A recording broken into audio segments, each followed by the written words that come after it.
From my lips to God's ears, the Twinkie Town Tavern asks, and Derek Shelton, your Minnesota Twins, deliver.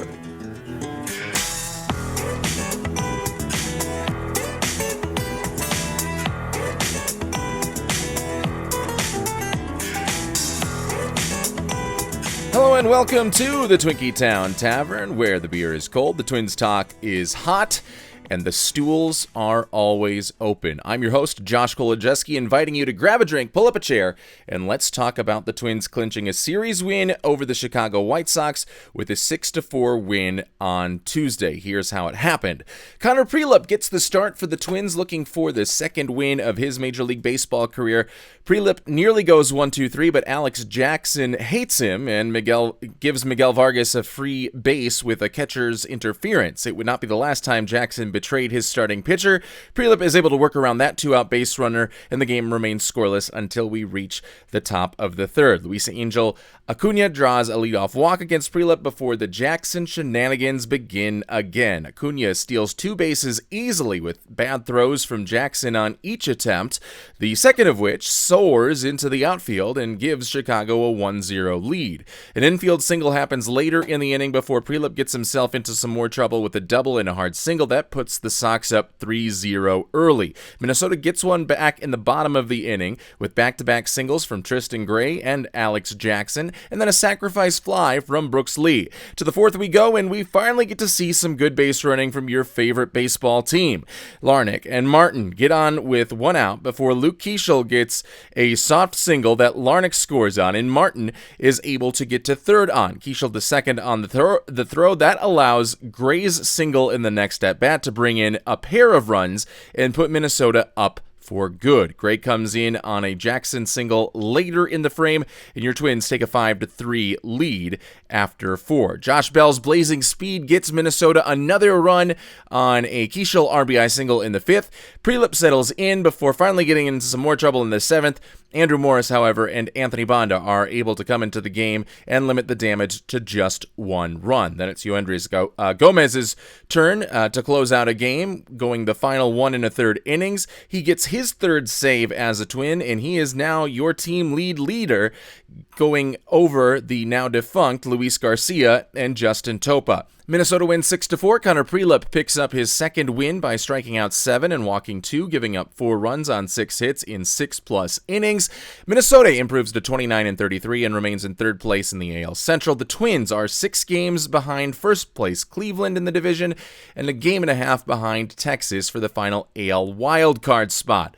Let's get into it here on the Twinkie Town Tavern. Thank you for joining us after another Twins win and finally getting back to a series win. The Twins had lost back-to-back series on the road against the aforementioned White Sox and, of course, against the Pirates, that coming after their sweep of the Boston Red Sox a week and a half ago. And today, they're starting, after that 5-game losing streak that happened in between all of that, they're starting to get themselves back on the right track. And a lot of it has to do with what I thought was a very astute point by the White Sox color commentator in this game, Steve Stone, where when Minnesota was up with runners on second and third, and after Tristan Gray was able to just take a pitch to the opposite field and take an easy swing with it to bring in 2 runs that ended up giving Minnesota the lead, Stone said that this is what kind of has set Minnesota apart offensively and why their results have probably been better than the sum of their talent on that side of the diamond. And he said it's because they are accepting base hits in these sorts of situations. They are waiting for their pitch and accepting base hits, which I thought was rather interesting because it kind of goes away from the philosophy of the Minnesota Twins teams under Rocco Baldelli, in which it seemed to be the approach at the plate was swing hard in case you hit it. The old Kent Hrbek line in the 1987 World Series. That's what he said after the game when he hit his grand slam in Game 6 to tie the series up at 3 games apiece. Swing hard in case you hit it. That was an effective strategy during parts of the Rocco Baldelli tenure, especially early on when Minnesota set the record for most home runs by a team in a single season in the history of Major League Baseball. But it also led to some trouble in 2024 and 2025 during stretch runs, during clutch moments where Minnesota needed runs and failed to deliver with runners in scoring position or with the bases loaded because of that all or nothing mentality. And what Steve Stone said on the broadcast is that this team is different because it's not trying to go all or nothing. It is just taking what has been given to them. And they're able to do that because they have such a good approach at the plate. They don't chase. They're still 2 months into the season now, swinging at the one of the league lowest rates at pitches outside of the zone. So they're not going to give you a ton of free strikes. You're going to have to attack the zone. And by doing that, you're giving these hitters more hittable pitches because every single pitch is closer to their bat. And now the swing paths of these players have diversified and have allowed them to go the other way, to take pitches to center field, not just pull everything.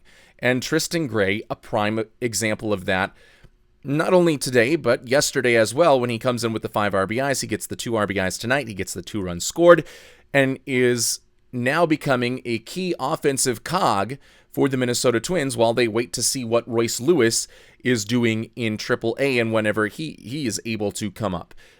He's been a good placeholder, and if Royce Lewis or Kalen Culpepper or Merrick Houston eventually do come up at some point at the season, I think Tristan Gray has probably earned himself a spot on the Twins 26-man roster for the rest of the season if he continues to hit at this clip and hopefully field a little better, because he had a mistake yesterday and a near mistake today. We can kind of write it off because it was a slow grounder that he fumbled on a bare hand, and the runner was probably going to be safe anyway, and that's why it was ruled an infield hit.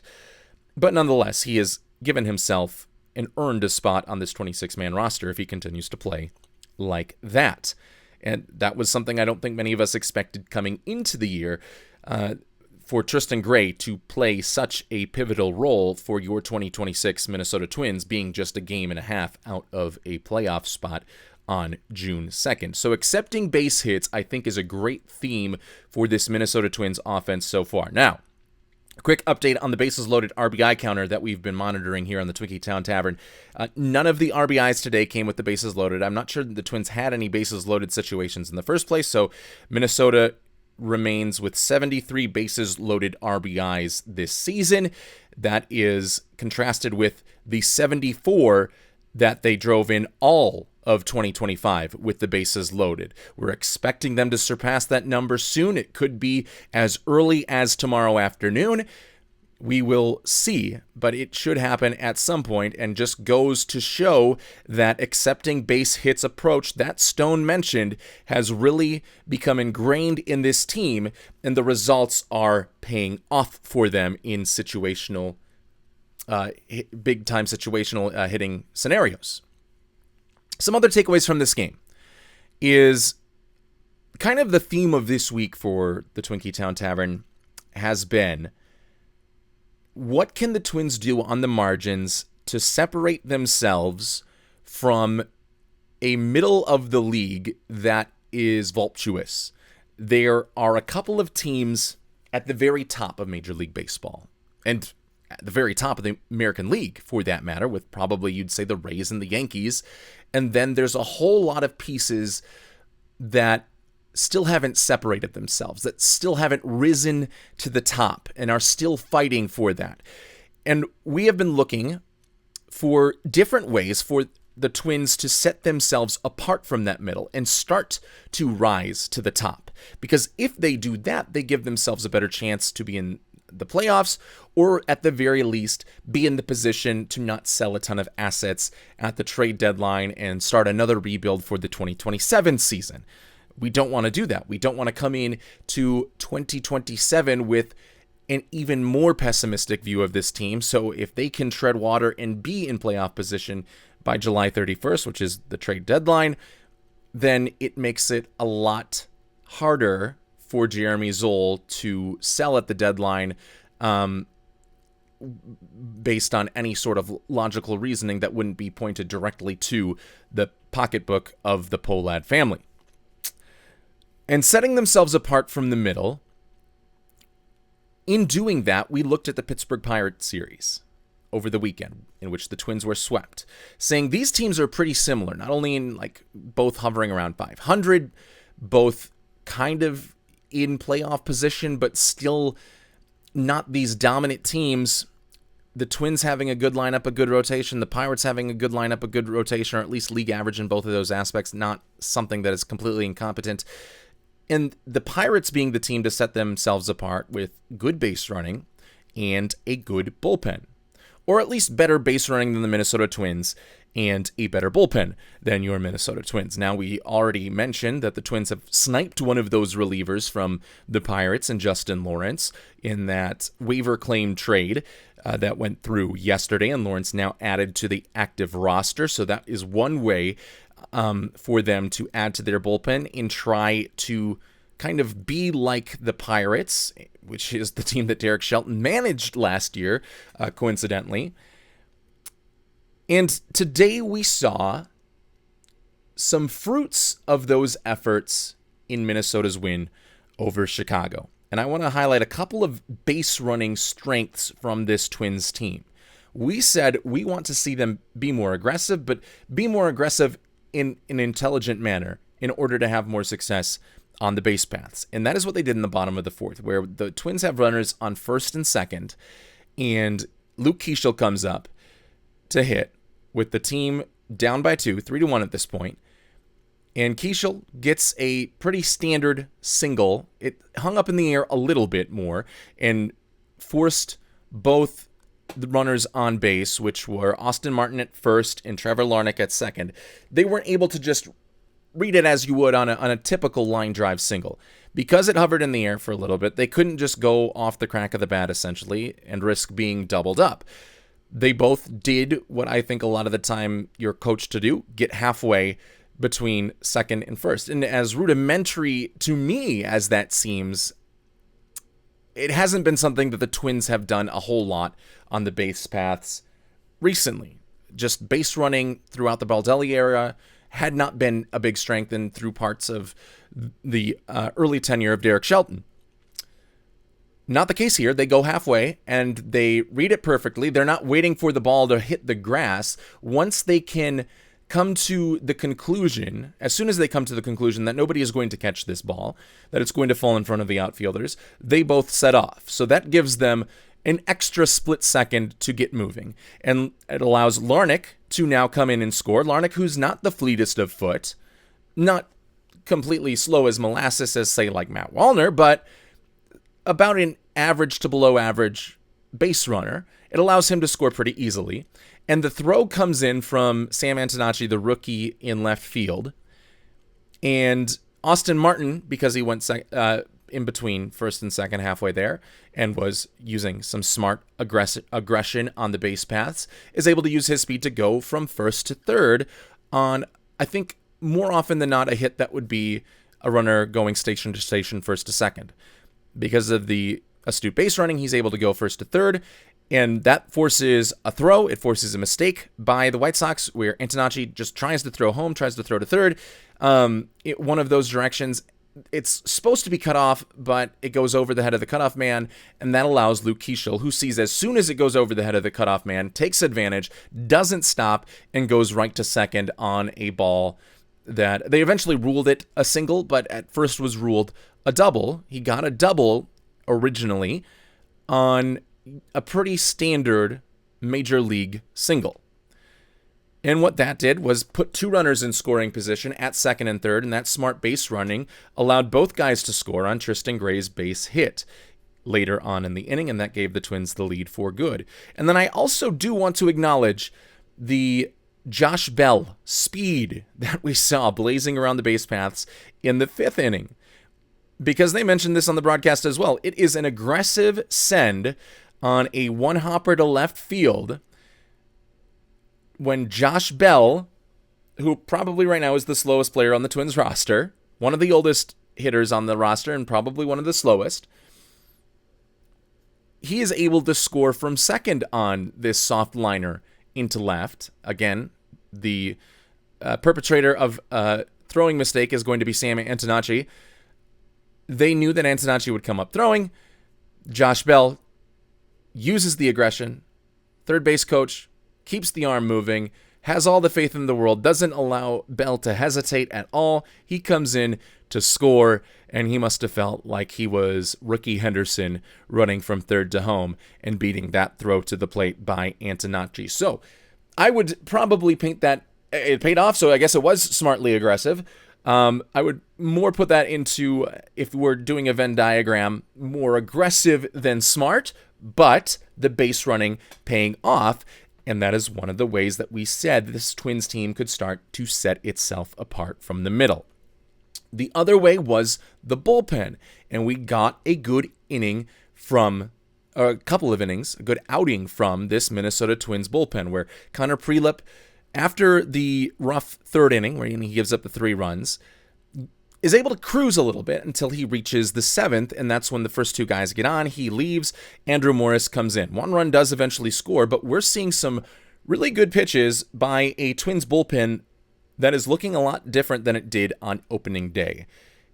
And that's kind of what we have wanted. We have wanted the Twins to do just a lot of testing of pitchers that have become available on the waiver wire, or of pitchers that are career minor leaguers, and getting them in, giving them an audition, seeing what they can do. Obviously not just throwing them in with no preparation, but using what has been one of the best pitching coaching staffs, I should say, under Pete Mackey in Major League Baseball.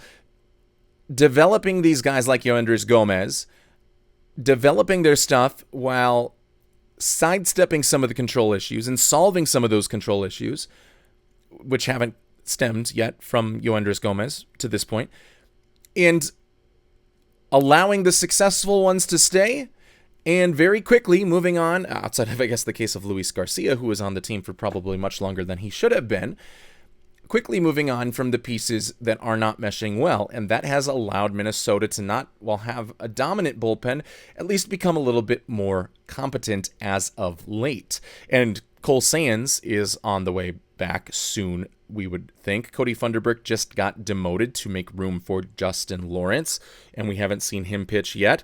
But Justin Lawrence is kind of in that similar mold as Yoendrys Gomez, where you get him on the waiver claim, you get him for the cash considerations. He's kind of got a up and down history as a pitcher with good stuff, bad control, allows probably more homers than you would feel comfortable with typically, and allows a little bit more hard contact. But the Twins focusing on the Gomez sweeper, which looked like a frisbee in this game tonight. So did Andrew Morris's, and Andrew Morris's fastball and sweeper, the way they tunnel off one another, is just really a joy to watch for me, because I saw his first strikeout of the inning was on a sweeper up in the zone. And then I saw that pitch on a 0-2 count to the next hitter go along that same path, and completely expecting it to take a left turn from the TV viewer perspective. And it didn't. It just stayed straight. And that is when you can kind of get a good idea how well a pitcher is tunneling his pitches, when it kind of plays a trick on your eye in an optical illusion sort of sense. So Andrew Morris has been one of those guys. He's one of the guys that you call up to put into your bullpen that wasn't on the roster at the beginning of the year. He has a successful outing and is able to help get out of this inning. Yoendrys Gomez, who is Justin Lawrence 1.0, now Justin Lawrence coming up to be Justin Lawrence 2.0, or I guess you could just say, I guess you just make Yoendrys Gomez himself and make Justin Lawrence Yoendrys Gomez 2.0 when you're looking at if it all works out for Lawrence with the Minnesota Twins, he would follow that same sort of path with his good stuff. It's good to see that we have already this season a successful example of that in Yoendrys Gomez, who comes in to get the save, goes the final inning in a third after coming in with some trouble with runners on first and second in the 8th. He's able to get out of that and then set down the Sox in order in the 3rd. And then Anthony Banda was also relied upon a little bit. He goes an inning. He is the one that finishes off that 7th inning with a very good slider. I loved the arm action that I saw on that Anthony Banda slider, where typically you're saying arm action you're seeing that arm action play more of a role on changeups, but for whatever reason, the arm action on the slider that he got to end the 7th inning, struck out the hitter that he was going up against, really stood out to me here, and kind of emphasized the movement of that slider, and kind of, I think, emphasized the idea to the left-handed hitter in the batter's box. I think it was Colson Montgomery if I'm not mistaken, that pitch was going to stay in the strike zone and sit at the bottom of the zone, and it forced him to chase, forced him to swing, and it just kept sliding and tumbling away from Colson Montgomery in that left-handed hitter's box. So I am not going to declare that this Minnesota Twins bullpen issue is fixed. I am saying that the Twins have been taking steps in the correct direction to make this bullpen better than it was at the beginning of the season, when it seemed like they kind of sat on their hands all off season and didn't really add anything to a bullpen that had been completely gutted at the trade deadline the year before.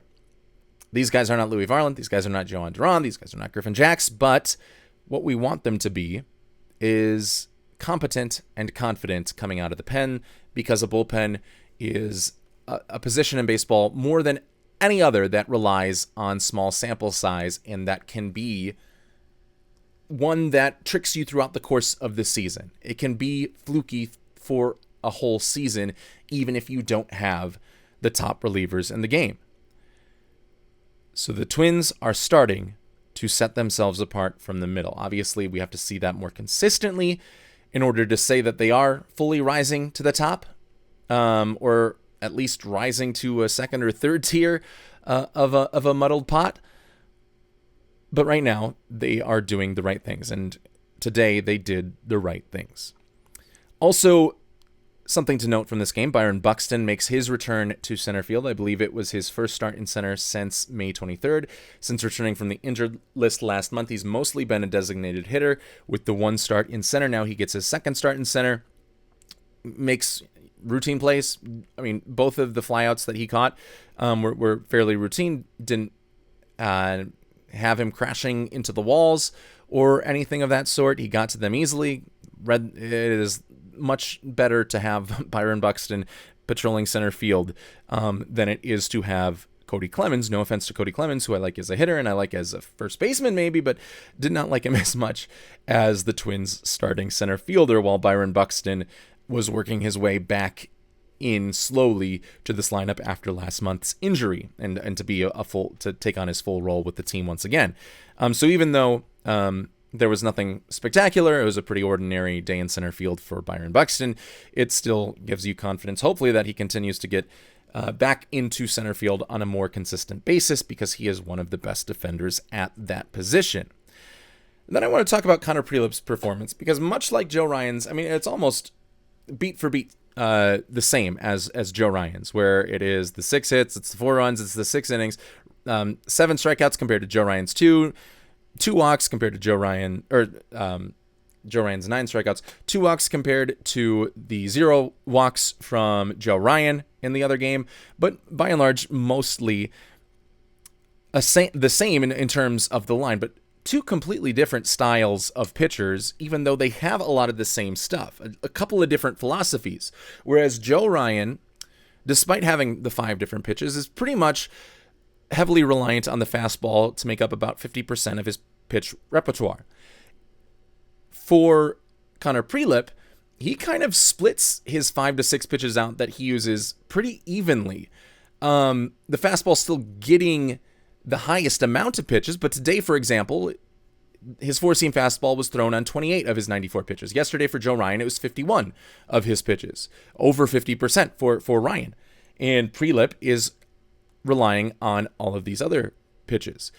But the second main difference, I mean, they both have about, the same speed on their fastball, probably Prelip a little bit more, and Prelip has the better secondary stuff, I think, and as long as it's just the pure stuff we're talking about, the raw stuff, I think the advantage on the secondary stuff goes to Connor Prelip, because he has a very great slider / sweep, or whatever it is that you want to call it.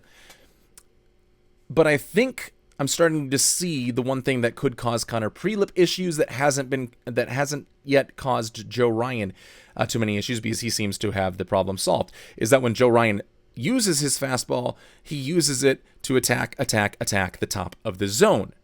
And we said yesterday that a lot of the times you're going to get those swings and misses up in the top of the zone, but A, you're throwing strikes and keeping yourself efficient as a starting pitcher, and B, you're not just nibbling on the ends and then relying on needing really good command of a fastball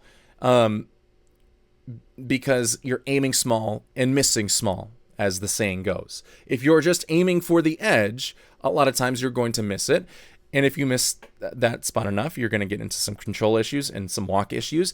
And that has kind of been where Connor Prelip has gotten himself into trouble, where his fastball, if you look at the pitching spray chart from Prelip in this game, and you sort by the pitches, the fastball really only once is more than an inch into the zone. Every other time it looks like he is trying to paint the side, paint the corner, and fears attacking the top of the zone like Joe Ryan is able to so effectively. I would say that for Connor Prelip to have success, he needs to kind of take some of those pointers from Joe Ryan, because the fastball, about 94, 95, maybe doesn't have the same life on it that Joe Ryan's does because of the arm angle and whatever sort of witchcraft it seems that he puts on that fastball that allows it to play higher than the 94 that it is. But if I'm Connor Prelip and if I'm Pete Mackey trying to continue to develop Connor Prelip, I'm telling him that when you are throwing that fastball, do not paint the edges. Do not try to nibble. Go right at the hitters up in the zone, because you have a strong fastball, and then it allows all of your other pitches, which now you use at a much higher rate than Joe Ryan, to become even more effective. If you are nibbling with that fastball on the small sample size that hitters see with it, they're not going to be likely to chase any other pitches, even if they're tunneled well off of the fastball, because they just don't trust that that pitch is going to come into the zone. They don't feel the need to have to swing at it because you haven't established that as a strike throwing pitch. I would say do not nibble, go right at the hitters. But otherwise, a good start from Connor Prelip. He is now 2-3 in his major league career, and as long as he can handle that walk issue, I think he's got a bright-ish future for your Minnesota Twins. Another thing I want to address is I think we have an Alex Jackson problem. And we mentioned it in the rundown at the Open. He gets the catcher interference, and that, by the way, is his second in 3 days because he had one on Sunday against the Pirates. And thankfully, nothing came of that. Minnesota was able to get out of that with the very next hitter because there were 2 outs and the runner was able to just get stranded at first base. But then the fact that these teams are running on Alex Jackson every single chance they get. Pittsburgh did it, and then Luis Angel Acuna did it today. He steals second right away. And the throw from Alex Jackson, just not strong. Again, going to go back to what Steve Stone said for the second time in this show. It tails away. And when a throw from the catcher is tailing away, it just doesn't have enough juice. The old adage at even Little League Baseball is throw through the, in this case, the second baseman receiving the ball. Don't throw to him, because when you start to throw to him, I think naturally you just let up a little bit, and that causes the tail, causes obviously the ball not to get there in time, and that allowed Luis Angel Acuna to steal second base pretty much unfazed, and then has the confidence to go and try and steal third, and that was just a wild throw into the outfield by Alex Jackson. There's not really a better option right now for your backup catcher with Ryan Jeffers being injured. Like, I looked at like Noah Cardenas, who is not a very, very good hitter. At the AAA level, he would be the only one that maybe you think could replace Alex Jackson. I just think we need a lot of Victor Caratini, and we need to give Ryan Jeffers the Mr. Miyagi rub down that allows you to get that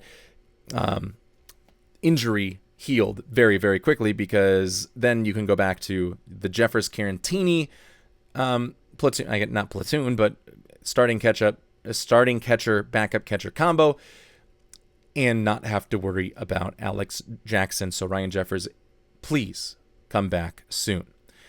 And then finally, just want to give you an update of what happened at St. Paul tonight. The St. Paul Saints win 7-6. They hold off the Indianapolis Indians, who had a 5-run rally late, but weren't able to get the final run to push it across, thanks to 2 home runs by Royce Lewis.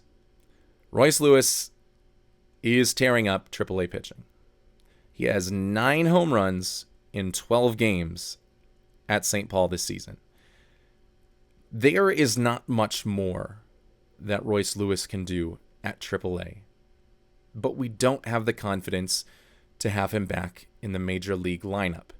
And now the fear is, for me, that Lewis might just be your quintessential Quad A player. Now, unlike most Quad A players, we've seen the results by Lewis at the major league level, but we haven't seen them for quite some time. And there have been a number of injuries that maybe affect your muscle memory as you recover and as you rehab from them.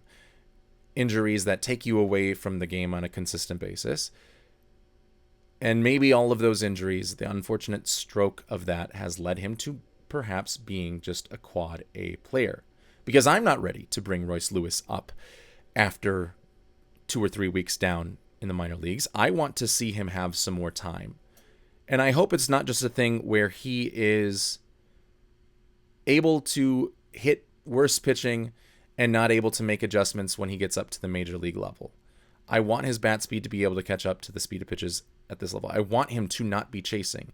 And obviously, AAA pitchers are not going to have the same stuff that major league pitchers do. So you're not going to see if he is going to fix that plate discipline. And that is going to be unfortunate. But right now, there's not much more that Lewis can do at AAA. So we might be seeing Royce Lewis up back with the team sometime in the near future.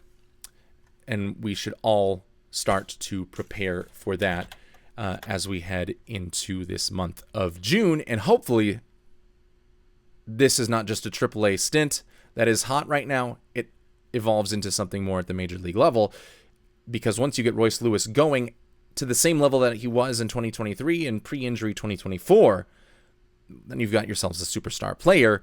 And what was a negative for this team over the last 2 years, a major negative, goes in the exact opposite direction and swings into a major positive. So let's hope that we can see that from Royce Lewis moving forward. Well, the Minnesota Twins are going to go for the sweep of the Chicago White Sox today, trying to win 3 and return the favor after Chicago won 3 of 4 at their place last week. The Minnesota Twins are going to turn to Taj Bradley, his 5-1 record, his 3.21 ERA, and the Chicago White Sox go with Eric Fedde, who is 0-5 with a 5.40 ERA. I like those odds for the Twins. I believe Taj Bradley was the only one to have success. Maybe he wasn't the one that got the win against the White Sox last week. I'd have to go back and look. But Taj Bradley, one of the Twins' best pitchers this year, going up against Eric Fedde. Twins should win this one. Twins should get the sweep, but it's baseball. So you never really do know how things are going to play out when everyone gets in between the lines. So that is what we have for you here on this beautiful Tuesday night. That is going to be your last call for the Twins Talk. Thanks for pulling up a stool and joining in on the conversation at the Twinkie Town Tavern. We'll see you back here after the next one. Go Twins!